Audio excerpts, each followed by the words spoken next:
Welcome to WebStylePress. Creating a site with WordPress is easy. It takes minutes to get an up and running WordPress website, but managing its resources and safety is very challenging. Plugin conflicts, updates, hacking attempts, and whatnot. You have to manage that all.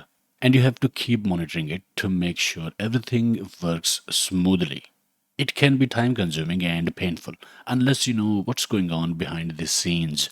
Do you want to debug database queries, PHP errors, hooks and actions, block editor blocks, enqueued scripts and style sheets, HTTP API calls, as well as some advanced operations such as Ajax calls, REST API calls, user capabilities, and things like that? I will show you a way to do it all easily. Go to Plugins, search and install Query Monitor.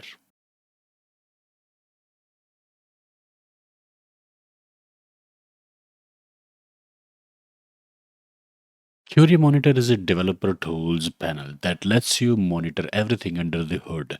After installation, click at this menu that shows stats or click settings under the plugin. Query Monitor presents information by showing aggregate database queries grouped by the plugins, themes, or functions that are responsible for them.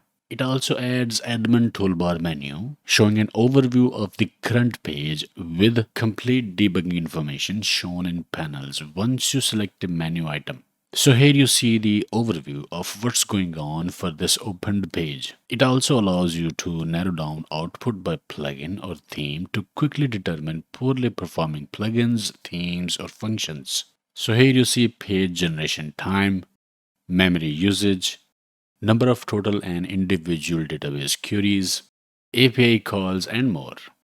It's giving me a warning that I don't have object cache and opcode cache installed. For performance improvement, these are necessary, but I am on localhost, so that is fine. Furthermore, you can click at different options from left side menu to see details.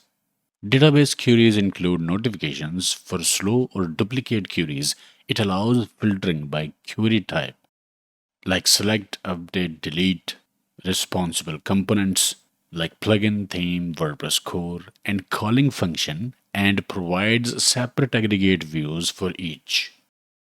You also see the execution time for each query. Under database queries, we have got duplicate queries and queries by caller, queries by component.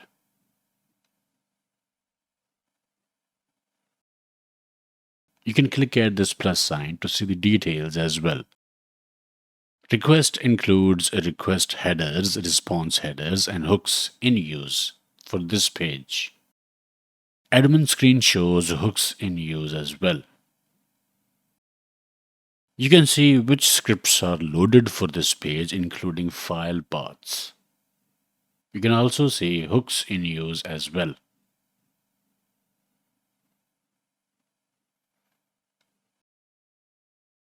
See loaded styles with file paths as well. Click at hooks in use to see the hooks, including file path. Hooks and actions shows hooks and actions in place. You can also filter hooks and actions from this drop down menu. See language hooks in use. For multilingual site, this section is very important. See HTTP API calls if there is any in use. See transient updates. You can see information about the environment. See full environment details, including server details, WordPress, database, and PHP information.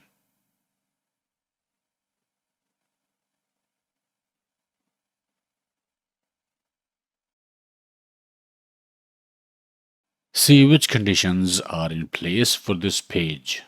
Some of these options require you to add a piece of code in wp-config file to dig even more deeper. When I find myself struggling in debugging WordPress, I use this plugin to catch issues that might be causing site problems. So check this plugin out. Furthermore, we have shared other WordPress monitoring plugins before. Make sure you check those videos as well. If you want to explore more options for WordPress monitoring and debugging, go to plugins, search for activity, and you see WP activity log. WP activity log for WooCommerce, activity log for main WP.